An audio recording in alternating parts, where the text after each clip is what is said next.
अगर आप सोच रहे हैं कि आपकी इनकम ज़ीरो है और मुझे आईटीआर फाइल करने की रिक्वायरमेंट नहीं है, तो आप इसमें गलत हैं। क्योंकि कुछ केसेस ऐसे भी हैं जब आपकी इनकम ज़ीरो हो लेकिन आपको आईटीआर फाइल करना मैंडेटरी है। अब आईटीआर के लिए हमें जो थ्रेशोल्ड लिमिट देखनी होती है, प्रीवियस जो ओल्ड लिमिट थी वो अगर जिसकी एज 60 ईयर्स से कम है तो उसके लिए 2,50,000, अगर 60 टू 80 है तो 3 लाख, 80 प्लस है तो 5 लाख, ये थ्रेशोल्ड लिमिट थी। अभी जो बेसिक थ्रेशोल्ड लिमिट है वो है 3 लाख और 4 lakh for financial year 25-26। Entities जो है, कंपनी है, फर्म्स है, इसमें थ्रेशोल्ड का कोई क्राइटेरिया नहीं है। अब हाई वैल्यू ट्रांजेक्शन की हम बात करें, अगर आपने इनकम तो आपकी जीरो है लेकिन आपने करंट अकाउंट में 1 करोड़ से ज्यादा डिपॉजिट किया है, सेविंग अकाउंट में 50 लाख से ज्यादा डिपॉजिट किया है, फॉरेन ट्रेवल एक्सपेंस के लिए आपने 2 लाख पर एनम से ज्यादा एक्सपेंस किया है और इलेक्ट्रिसिटी बिल के लिए 1 लाख से ज्यादा एक्सपेंस किया है, तो आप इसमें आईटीआर फाइलिंग के लिए एलिजिबल हो जाएंगे। क्योंकि अगर आप इतनी सारी चीजें कर रहे हैं और फिर आप बोल रहे हैं कि जो मेरी इनकम है ना वो जीरो है, तो पॉसिबल है भी नहीं।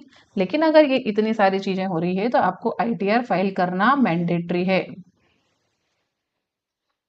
अगर आप फॉरेन असेट होल्ड करते हैं या फिर आप किसी फॉरेन अकाउंट के साइनिंग अथॉरिटी हैं या फिर फॉरेन रिटायरमेंट अकाउंट है, तो इस केस में आपको रिटर्न फाइल करना मैंडेटरी है।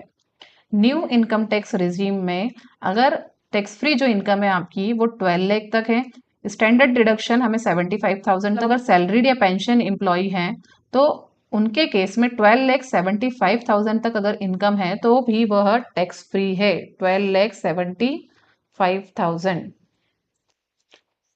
स्लेब रेट का जो रेट है वो 0 से 4 लाख तक नील है, 4 to 8 लाख तक 5%, 8 to 12 lakh 10%, 12 to 16 15%, then 16 to 20 20%, 20 to 24 lakh 25% and more than 24 lakh 30% rate है। इसमें कोई भी चैप्टर 6A का डिडक्शन हमें नहीं मिलेगा। ओल्ड रिजीम के केस में स्टैंडर्ड डिडक्शन 50,000 है। Eighty C, eighty D, HRA, home loan interest, इन सभी के हमें डिडक्शन मिल जाएंगे और टैक्स फ्री जो इनकम है विथ रिबेट हमारी 5 लाख तक टैक्स फ्री इनकम रहेगी, जो अभी 12 लाख है। लेकिन 12 लाख में हमें ये सारी चीजें नहीं मिलती है और जो स्टैंडर्ड डिडक्शन है वो 50,000 से बढ़ के 75,000 है। अब अगर हम इम्पोर्टेंट डेडलाइंस देखें, इंडिविजुअल जिनकी ऑडिट नहीं होती है उनके लिए 31 जुलाई है।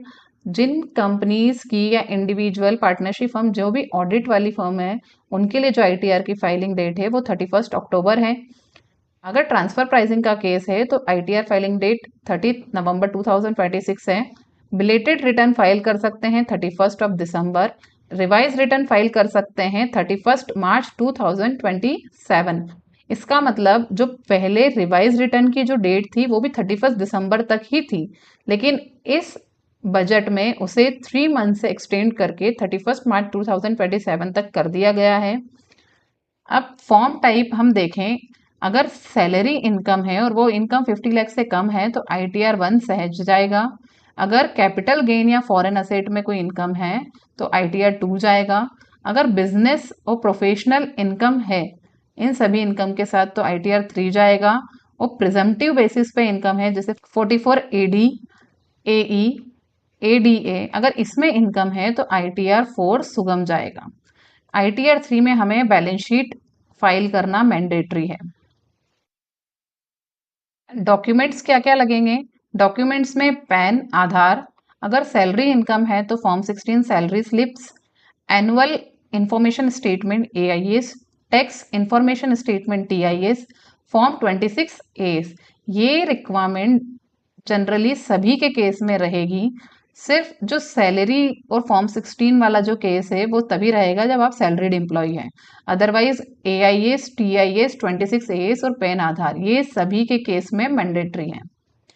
अगर रिटर्न लेट फाइल होता है तो इसकी जो पेनल्टी है वो 1,000 to 5,000 तक हो सकती है।